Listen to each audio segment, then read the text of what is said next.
Hi, this is Jose Antonio Davila, and I had been working for the university for the past 15 years as an inventory supervisor.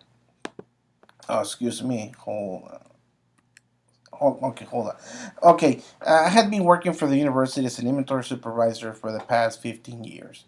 Currently, now at the University of Rio Grande Valley, I still hold the same position, and I'm in charge of doing the inventory for the entire university at the Brownsville campus.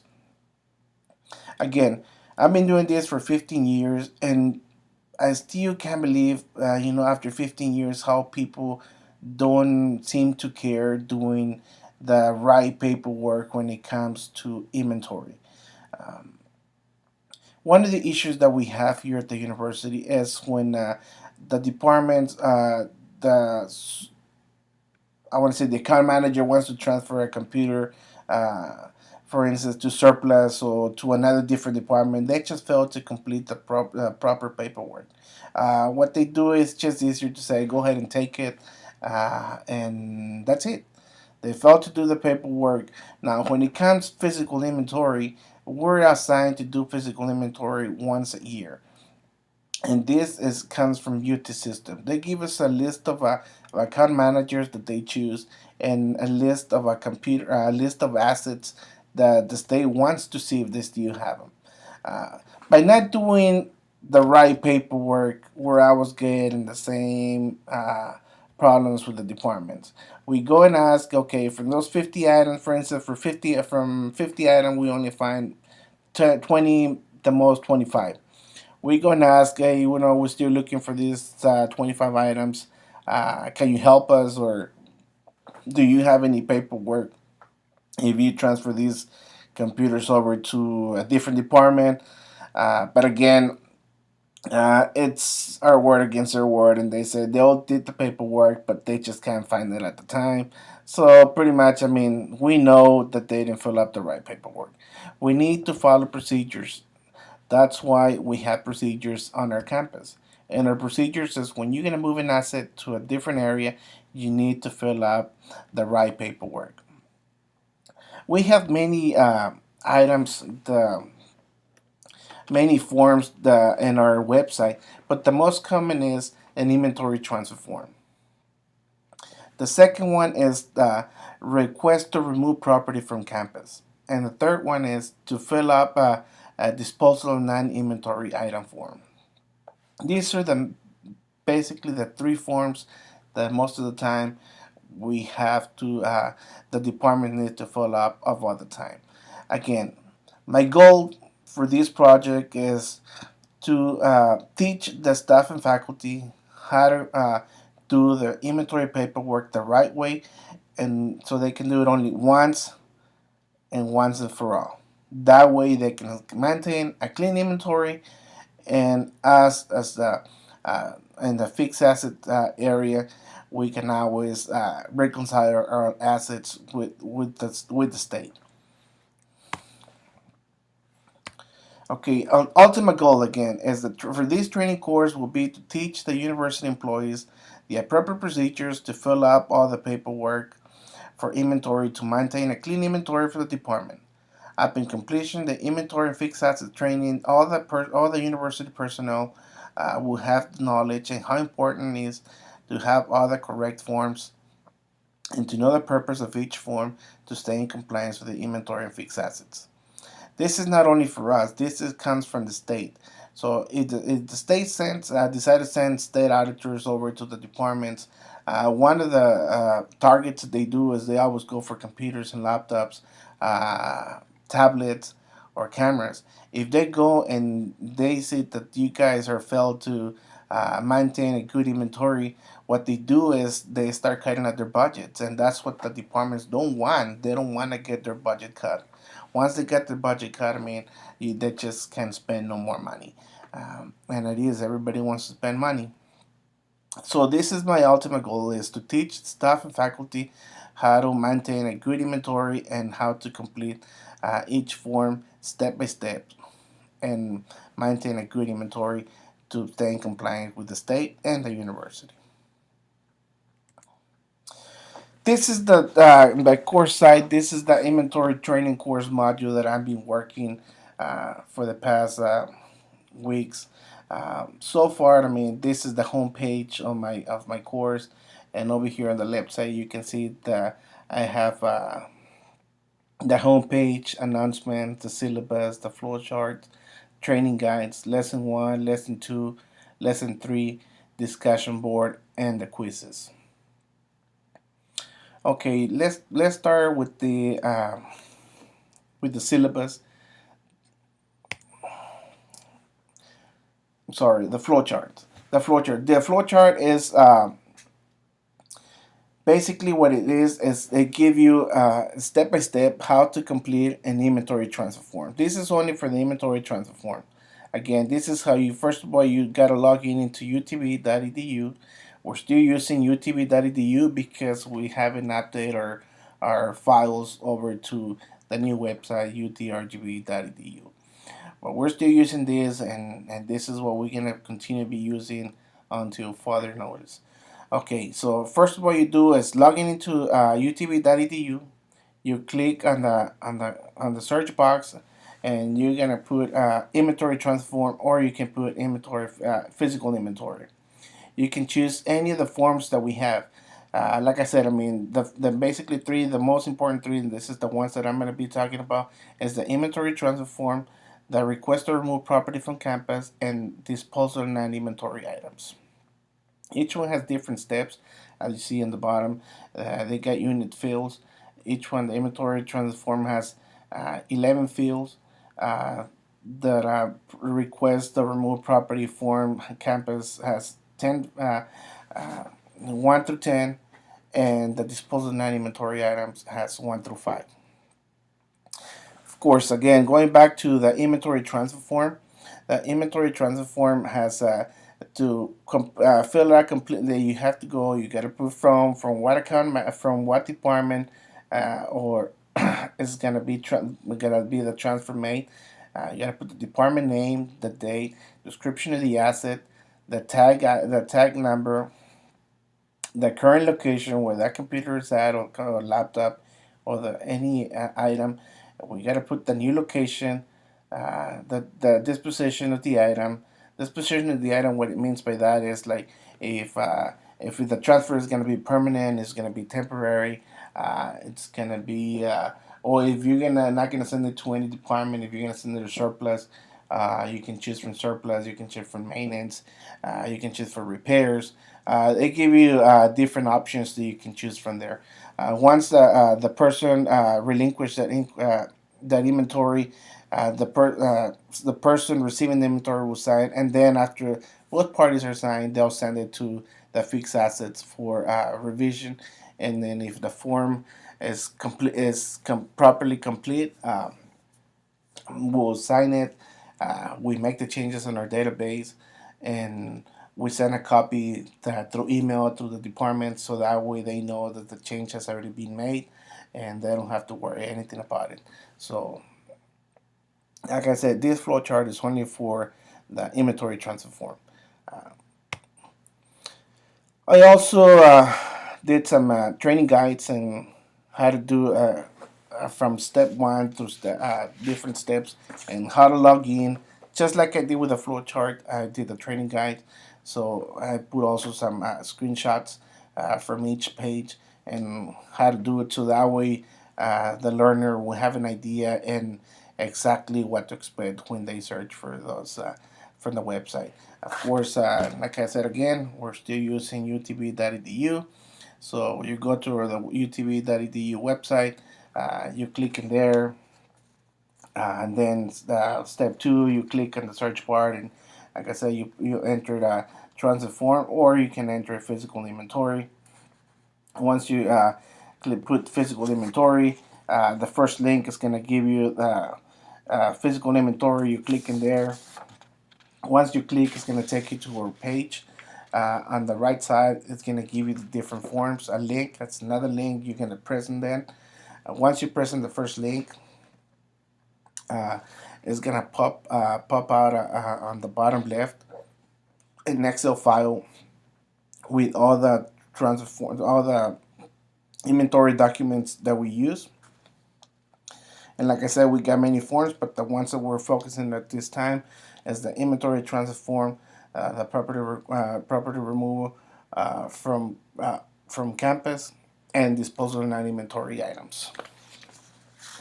I also, in this training guide, I give you screenshots of that each form, the transit form, the request property from campus, and the disposal of non-inventory items. I put you some check marks, errors, where you're gonna of each line that is required by the fixed asset department to be complete. Each form, like I said, has different lines that you have to check. Again, you got to put the department name, the department account. Some of them they ask for the department account, the account manager who is releasing or relinquishing or receiving the inventory transfer form, or for instance, the property, the removed property from campus. That form is also it gives you a line where the new location, and you have to put your the professor's address where that asset is going to be and for how long, and it's also giving you another line, the purpose for the professor or staff taking that asset to their house. And again, any professor or staff that is taking computers, they has to be for work related purposes or educational purpose.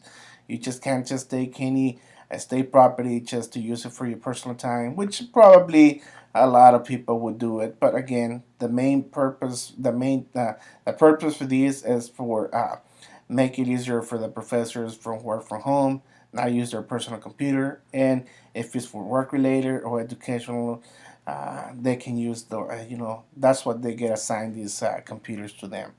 Like I said, I mean, not only computers can they get assigned. A lot of times they also get furniture assigned. If they don't have a desk or chair, they can always talk to their account managers, and they can also be assigned any type of furniture that they might need just to make it convenience for the staff uh, or faculty. That's the training guides how you uh, for so that way it can be a lot easier for the learner to look when they go to the lessons. This is lesson one. Like again, I got lesson one, two, and three, and lesson one is the I got a lesson getting started that the staff and faculty will be able to fill up an inventory transfer form with no errors. Um, this is how it looks at every lesson. We got the lesson one getting started, the lesson one overview, lesson one video, discussion question, the lesson one reflection, and the lesson one quiz. Okay, the lesson overview, when you click in there, it's going to give you the introduction of the inventory transfer form, the steps that they're going to do, and a summary of the whole of.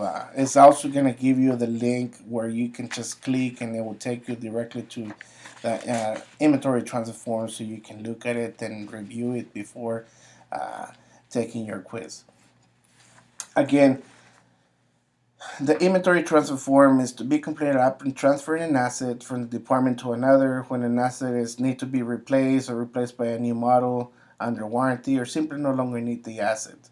If you no longer need the asset, the department then need to send the item to surplus to remove from the department responsibility.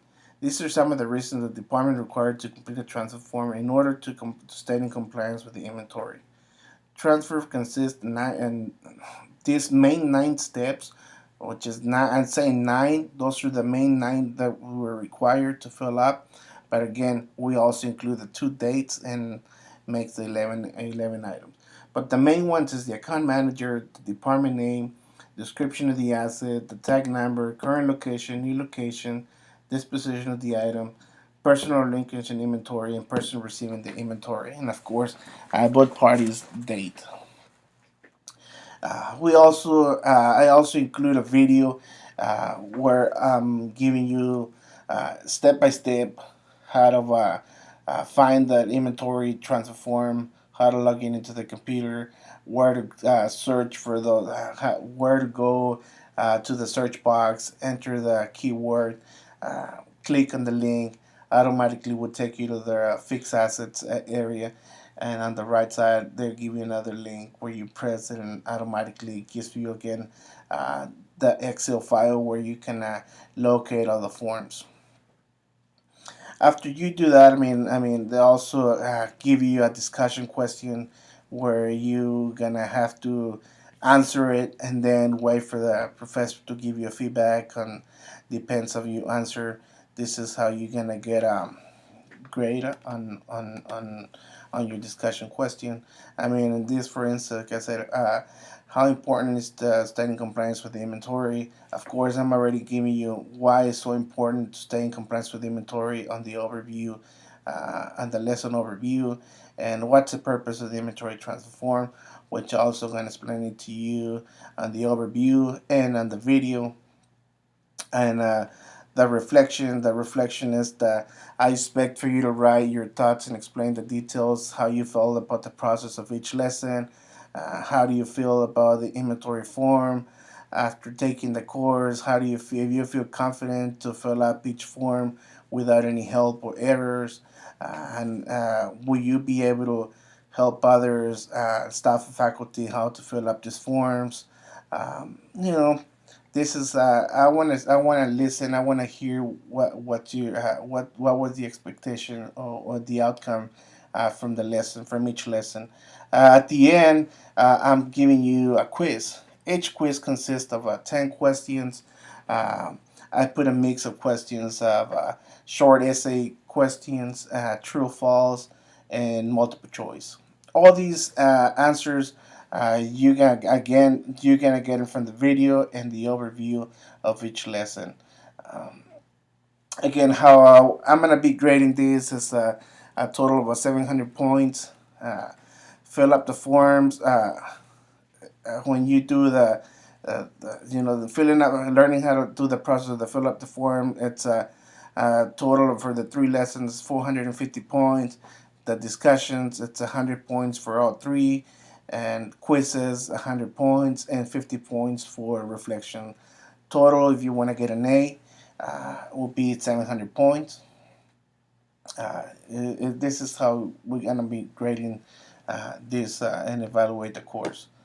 Um, Again, we go over to the discussion board again. Each lesson is going to have a question, or you can just go over to the discussion board and hear all the same questions. Discussion for question one, question two, and question three. Um, Again, you can also answer them here and wait for the professor to give you feedback, and and and it's pretty much it's being complete this project. And then I also have the quizzes if you want to come and take the quizzes here. But each quiz is going to be in each lesson, or you can just come over to the quiz link and click and just take your quiz. Again, there is no retake quizzes. Uh, like I said, it's a 10 question quiz, and there's a short answers on essays. I don't expect that a 3-4 paragraph essay. As long as you give me a short essay and you understand of each lesson, I'll be fine. And then again, the rest of the questions is just multiple choice, true or false, and the same from each quiz. And so this is the midterm, the free reading for my class EDTC 6332 fall 2015 for Dr. Sam Pan. Again, I'm still working on it. I still need to make some editings. I still need to work on my lesson three. Pretty much lesson one, lesson two are almost complete. I still need to make some editings, like I mentioned before. But I feel very confident that up at the end, I will be finishing on time. Um, Hopefully, uh, another thing that has been helping me is just the reflection to keep me motivated and keep me to maintain my rhythm and how to do my work. I know sometimes it's just hard to be matching up the time because you just want to do too much at once, and sometimes it's hard just to micromanagement your time. I mean, this class, I mean, requires a lot of time, but I know we can do it. And what is making me excited is this is my last class that I'll be taking to graduate, hopefully this semester. Well, thank you very much for uh, viewing my video, and I hope you enjoyed. Thank you.